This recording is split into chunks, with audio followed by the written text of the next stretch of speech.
Wagner boss Yevgeny Prigozhin has indeed died.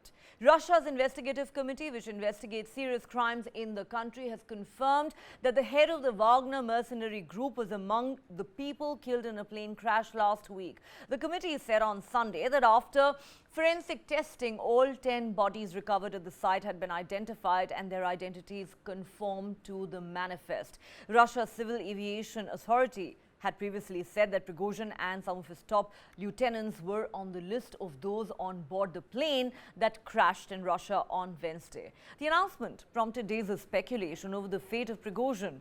He was known to have body doubles and to use multiple passports and disguises while traveling. There were false reports of his death, at least on 2 earlier occasions, including after a plane crash in the Democratic Republic of Congo in 2019. Now, Russia's statement on Sunday did not provide any details as to what may have caused the crash, which came 2 months after Prigozhin's short-lived mutiny, in which Wagner troops captured a defense headquarters in Rostov and marched on Moscow. US and Western officials have said the plane was probably brought down by an intentional explosion, leading to it crashing into a field about 300 kilometers north of Moscow. Suspicions swiftly centered on Vladimir Putin, with US and Western officials saying it was very likely that he was the architect of this entire incident, as Prigozhin's armed revolt had ranked as the most serious challenge to the Russian president in his 23-year reign.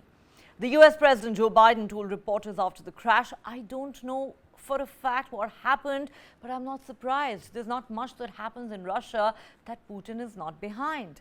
The Kremlin has denied that it assassinated Prigozhin, characterizing Western intelligence assessments of Putin's potential involvement as an absolute lie. Now, reaction has been relatively limited to the point of indifference in Ukraine, as Prigozhin was no longer seen as a significant figure after the failed mutiny. His Wagner Group, once a key unit operating in Ukraine, had withdrawn from the country 3 months ago after the capture of Bakhmut. Putin has since moved swiftly to capitalize on Prigozhin's death by issuing a decree requiring Wagner and all other private military company fighters to swear an oath of allegiance to Russia.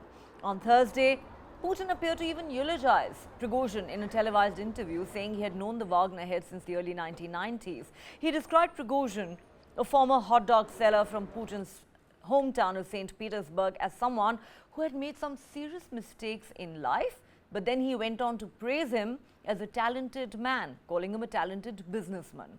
Putin said the passengers on the plane had made a significant contribution to the fighting in Ukraine. He said, "We remember this. We know and we will not forget."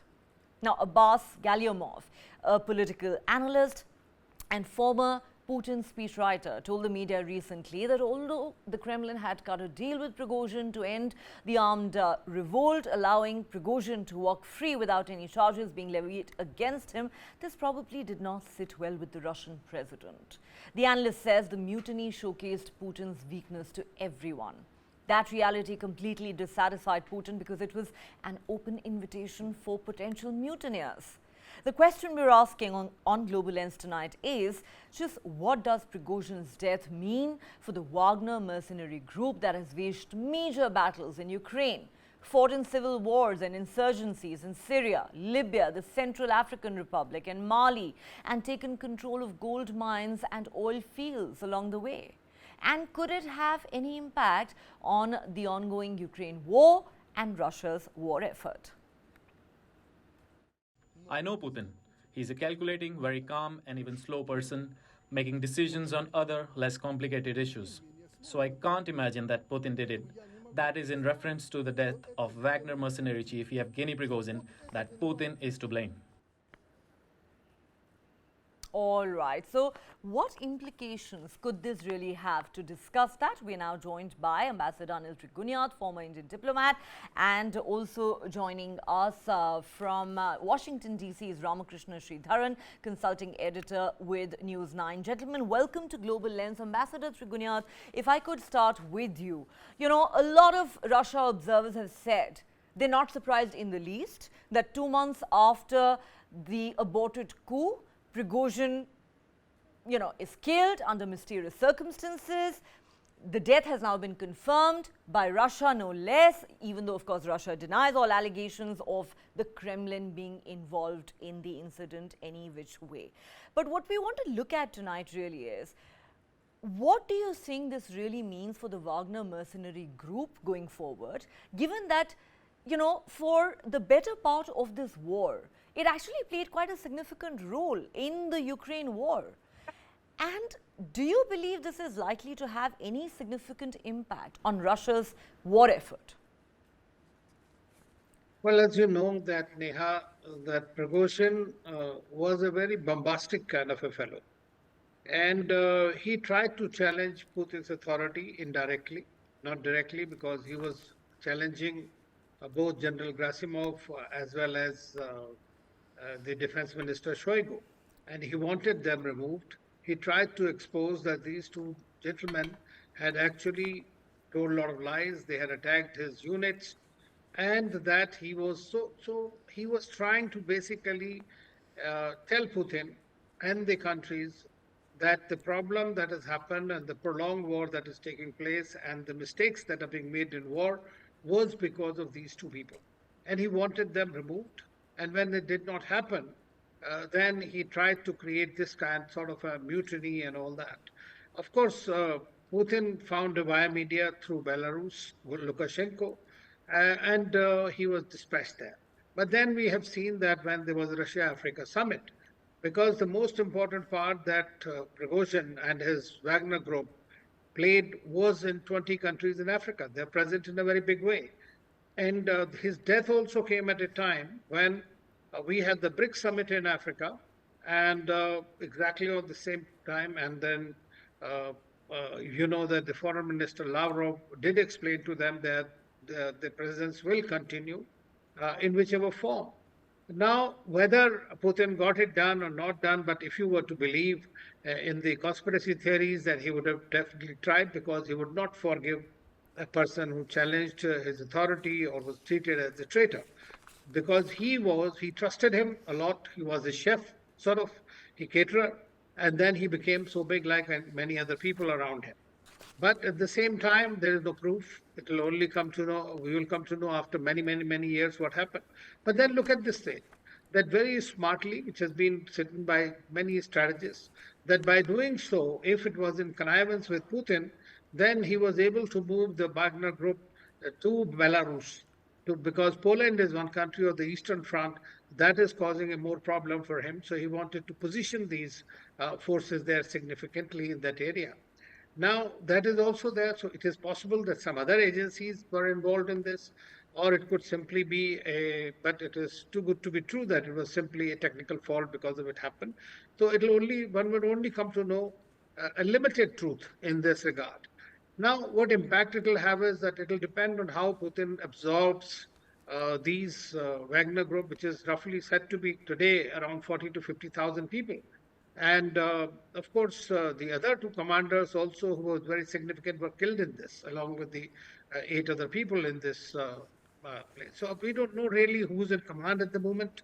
That will be the thing that will decide. Putin has also tried to ask them to join the forces or just return to Russia if they want to join the Russian army. But I think that keeping them out, like the Blackwater Company people, I mean, this will serve better purpose for him, because there is a significant plausible deniability.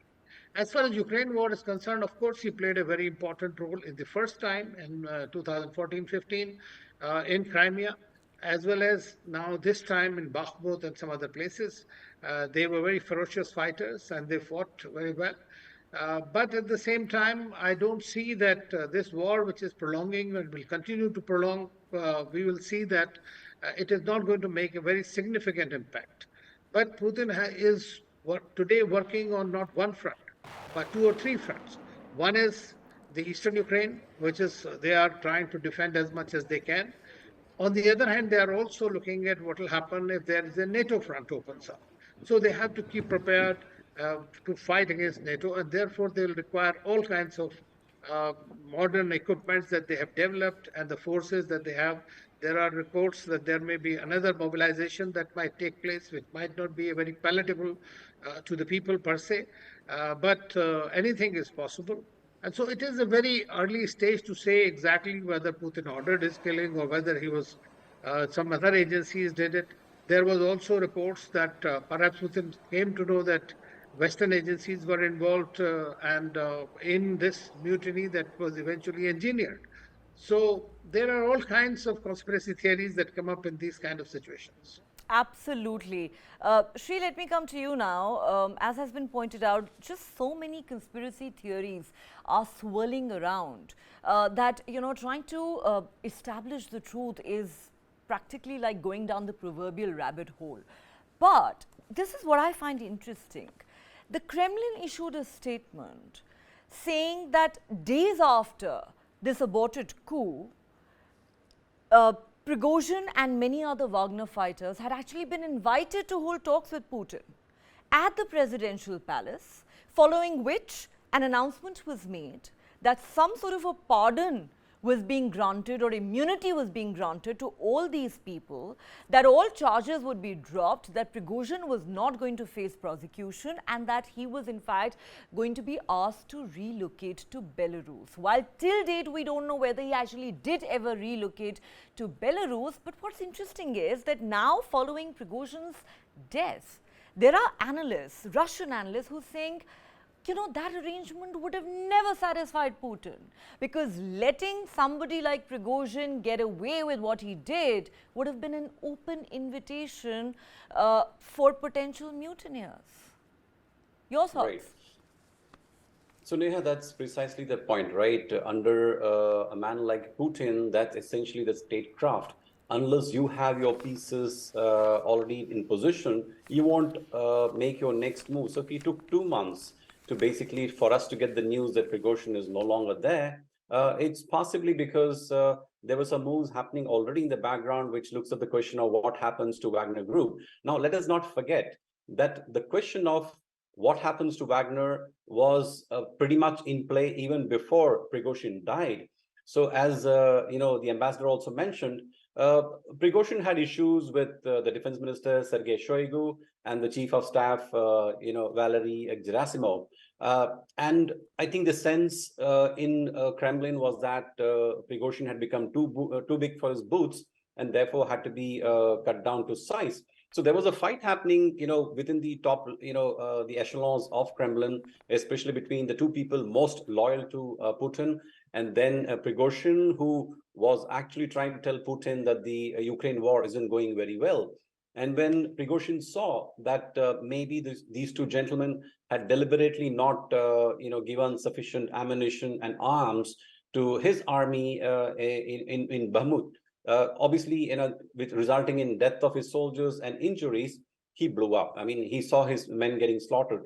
So he really lost it and then decided to mount a coup. Now, that I think was the huge monumental mistake which Prigozhin made, because that's not something Putin is going to put up with. I mean, he at no cost can he ever let anyone challenge his position, his supremacy in the Russian system. And therefore, he had to be dealt with in one way or another. Now, I'm not saying that this is essentially his death is a direct, reason it goes to Kremlin. But, I think there's sufficient intelligence from a Western country which indicates that some sort of an explosive was planted in the aircraft. So whoever planted, we leave it at that. But the fact is, the future of Kremlin was future of Wagner Group was being discussed even before Prigozhin died, and there was a rule which had been introduced, which which both the defense minister and the chief of staff were mulling, which would have brought the Wagner Group directly under the control of the Russian military. So that also was a huge point of tussle between Prigozhin and the two gentlemen. So I think that pretty much has been taken into account. What happens, it's a fact that Russia needs an army, a private army like Wagner Group. Well, it might be called by a different name, in the future, but there will be something else that comes and fills this vacuum. There'll be another Prigozhin that comes up. Let us not forget that before Wagner Group, we had the Slavonic Corps, of which Dmitry Utkin was, part, and he's the one who actually founded the Wagner Group, and it was his radio sign in the Slavonic Corps, which was Wagner, which became the name for the new entity. So, Neha, it's fair to say that a new army will emerge with maybe new actors in play, and indirectly or directly, Kremlin will control these private armies which come into being, although by law, by constitution, Russia does not allow private armies to be set up. But as we know, this is something which Russia has been using in various parts of the world, especially in Africa, to carry out its foreign policy and what it believes in. So I think it's fair to say that this will be a temporary setback for Wagner Group, but there'll be another Wagner Group that comes in, and there'll be another Prigozhin that comes up. All right. Ambassador, let me ask you this question. There has been talk for a while now that the Wagner troops are likely to be integrated into the regular Russian army.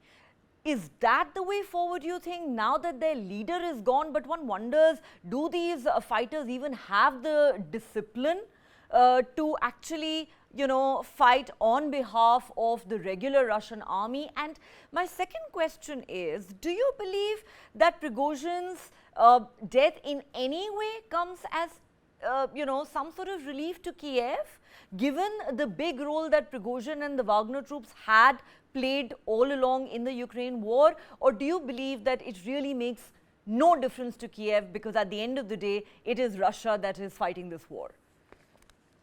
You're right. I mean, I agree with you on the second point that, in my view, it is not going to make any difference. In fact, Zelensky was euphoric when Prigozhin tried to create this mischief that he did against Kremlin. And so that we have seen. But this is not to say he said that he was a patriot and he was loyal to Putin. He always said that. But the action that he took was directly confronting Putin's authority. And therefore, whether it's to be killed or whether he is to cut to size, because he was also, in a way, a close, I would say, the ally of Putin. Therefore, Putin met him, as you said, that 35 people were there in that meeting, and he tried to work out the details on that. But as far as I know, Putin never forgives these kind of intransigency from anyone. As far as their integration in the army, it's not a question of whether they are so disciplined or not. In fact, they are being trained in the Krasnodar, where there are these defense establishments. So they are given exactly the kind of training that army requires. Even though they have to have this kind of a plausible deniability of any connection, but they get paid, they get they are also trained fully, and there are these generals who have been part of the overall Soviet and Russian armies, and the people who have retired from there. So very large number of them are actually the former soldiers also, as has been the case with the Blackwater and others. So what we see now is that it's not necessarily that they will be brought into the same kind of suppose they try to integrate, which is what Putin said and offered to them in the day one, and even now this time this is something that is going on, because I don't see a major leader immediately emerging. So there have to be some kind of way out. But in the army also, you can have a special course that can be created, which can have these people, and they can be led in a certain way. But as I said earlier, Wagner is already present in 20 countries in Africa. And, so what happens to them? If Putin tries that they become an army, then they are legally present in those countries. So therefore, integrating Wagner directly into the army may not serve the larger purpose of the Putin's foreign policy in Africa, especially. Absolutely. This is a very complex issue. So what happens to the Wagner Group is now a question that many are asking, but really there are no simple answers.